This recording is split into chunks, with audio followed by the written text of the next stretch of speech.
Hello everybody! This is going to probably be the last video before RWBY Volume 9 hits. It's currently Wednesday. RWBY is coming on Saturday. It still hasn't properly processed, but it's getting there. It's getting to the point of being properly processed. Anyway, this final video before Volume 9 drops, I wanted to talk about the sort of predictions, theories, my bingo card for RWBY Volume 9, and what I think might happen, what is probably already heavily confirmed or implied, and also some things that are probably not gonna happen, but may as well throw some wild cards in there just in case. So, we're going to run down the list. I was originally going to do this as part of the reaction video to the premiere, but I figured that it's better off being its own separate video, and on my own time I won't do it in the video. On my own time I'll mark off the bingo as things happen. So, we're going to run down the list here, and see what's what. So, the Relic of Choice and/or Destruction goes in line with the second half of this, which is the Ever After is the Relic World. I have a theory video on that, and I'm sticking to it until I'm proven wrong. I'm pretty much fully convinced that the Ever After is the Relic World. The only way that I'm going to say otherwise is if the show says otherwise.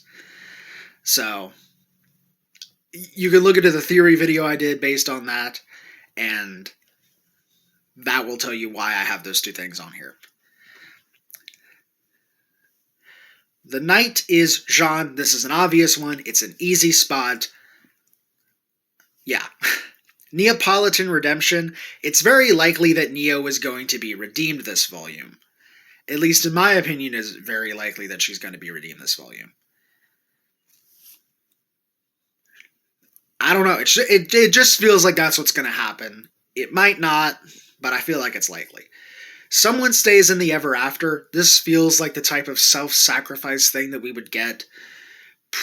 Neo or Jean staying in the Ever After. I think that is the most likely. Especially Jean. Especially Jean. No Remnant. I really don't want this one to happen. I really do not want for there to be just no Remnant whatsoever. I want a 90-10. A 90-10 relationship between the Ever After and Remnant. I want 90% the Ever After and 10% Remnant. I don't want to go this whole volume not having any idea what's happening on Remnant with the few people still in Atlas, whoever else we might need to focus on, Vacuo. I don't want to have nothing, but the space is on there just in case. Little is actually evil. This is kind of a joke one, that the idea that the cute little helper is actually evil. I don't know that I believe that Little's actually going to be evil, but it could be funny. Characters returning. Okay, I need to elaborate what I mean by characters returning. When I say characters returning, I'm specifically talking about they've been gone for 2 or more volumes. So, let's take Volume 8. Let's take Volume 8, for example. With Volume 8, when the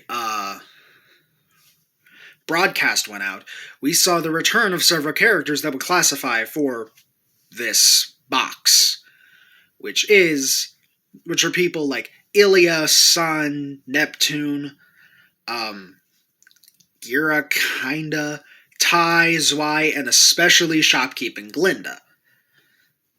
And of course, we also finally saw the return of Hazel, Emerald, and Mercury. So, anything like that qualifies for this spot, no matter who it is. Okay, this one was a joke, and it's not going to be a spot. I jokingly added, is delayed a third time. Well, that didn't happen. Thankfully, we didn't get a third delay, and instead of a third delay, we got a release date for this weekend. Then we have Alex as the Summer Maiden. This is a theory a lot of people have posed, is that she is the Summer Maiden and that we might get to see her this volume. Well, we're more than likely we're going to see Alex because she is the Alice proxy, and this is the Alice in Wonderland volume. So, yeah. Character dies.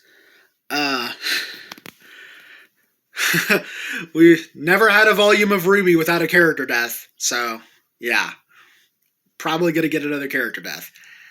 We might have even seen one in the trailer when the one person's face cracks. Pyrrha, this can be in any capacity whatsoever. Any capacity. It could be a hallucination, it could be an illusion, it could be, which both of those kind of tie into the idea of Neo turning into Pyrrha. It could be a flashback. It could be the video again. I don't know if scrolls work in the Ever After. Anything where Pyrrha herself actually appears in some fashion. Well, if it's an illusion, or if it's like a Neo thing or a hallucination, obviously that's not her. But if Pyrrha's model is used, it counts. I'm not going to include just a mention of Pyrrha. I would include something like RWBY's flashbacks in Volume 6. I think that would constitute Pyrrha. Very little remnant, as I said a minute ago, this is my ideal. I would prefer if there was very little remnant, and as opposed to no remnant. Vacuo time travel, this is one of my dumb theories that I don't think that they're going to do. The Vacuo time travel theory is that Ambrosius, he said that he manipulated both time and space to do the portals, which I didn't understand why that was necessary. You should only have to manipulate space. I don't know why he manipulated time. So my theory was he manipulated the portals to go to a Vacuo that he knew, which put all of the refugees in the past. It's a dumb theory. I don't think they're going to go for it, but it's one of the wild cards. Now, this is one that operates on the idea that we get to see Vacuo, as is probably both of the next two, which is Theodore. If we get to see Vacuo, we might get to finally see Headmaster Theodore. Finally. I want to properly see him in the show and not just his presence in the novels. And then the next one also deals with Vacuo, which is the idea of seeing Team Coffee or Team Sun. And or Team Sun. I would prefer both. I'm still a little miffed that they weren't in the broadcast cameos, but also I kind of get it. Couldn't make all those new models. You had to focus on the ones that were necessities. I get it. And then this one also deals with the idea of seeing Remnant in any capacity, which is a new Grimm. I don't think we're going to get a new Grimm, necessarily. At most, if we get Vacuo, we might see the Sulfurfish actually do the thing that they're supposed to do. Anything Stark-related. Anything Stark-related at all. Most likely going to be Summer Rose if we get anything, but anything Team Stark-related. Semblance evolution, any way that one of their semblances gets more powerful. Any way that one of their semblances gets more powerful works. Bumblebee Kiss. Come on. Come on. Obviously, I'm here for the bees. I love the bees. That's my favorite ship. It's the most basic ship to have as your favorite ship. Not in terms of the quality of the ship, but in terms of it's what everyone ships. But I love it. I love Bumblebee. Blake, Jean interactions, Rooster Teeth, RWBY, I'm begging. I am. I constantly make fun of the very few interactions that Blake has with Team Juniper. And any time that she does get to have an interaction with them, it's just the best thing to me. I love it. Especially when it's an important interaction, like in Volume 8, between Blake and Nora with the "it's just a part of you" conversation. Another one that is very likely, almost confirmed, RWBY breakdown. We've all been waiting. We have all been waiting for the RWBY breakdown to finally happen. Ugh. It's just like the Weiss song. Waited all my life and finally it's here. Ugh. We're finally gonna get it. We're finally gonna get it. The RWBY breakdown that has been building up ever since Volume 1 when Ozpin told her, if you're not operating at your very best, why should anyone follow you? Not forgiving him for telling her that, ever. That was a terrible idea to tell her that, Ozpin. RWBY Jean angst. This could not be more likely right now, with the way that this is going to be handled. We're definitely going to be getting RWBY Jean angst. There's going to be something between those two.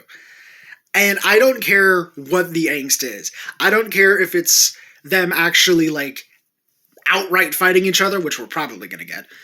I don't care if it's RWBY going just ape on him. I don't care. I don't even care if it's just, like, them both breaking down and trying to get through it. That's still angst, and I'm here for it. And speaking of, the final square, Penny's body is shown. If Penny's body is shown, the only thing I can hope is that they don't show the wound that Jean did. Because that will destroy me. I already have a difficult time dealing with Penny's death as is. And it's been almost 2 years. I don't think I can handle it again. So, anyway. That is the bingo card, my predictions, theories, wild card ideas for what I'm expecting from this volume. 3 days, we're finally getting it after all this time, and I'm still not registering properly. It still hasn't registered that we're also getting RWBY Justice League, which I really wish that I did a reaction to that trailer, but maybe we'll get another trailer. If we get another trailer, I might do a reaction to that one. Anyway. There's the ideas. The last video before Volume 9 hits in 3 days. Thank you all for watching. Do all that algorithmic stuff. And I will see you in the next video. Saturday for people who are on the Discord. And next Saturday, since apparently the upload policy is still a week, which makes the year thing even stupider. But yeah, bye-bye.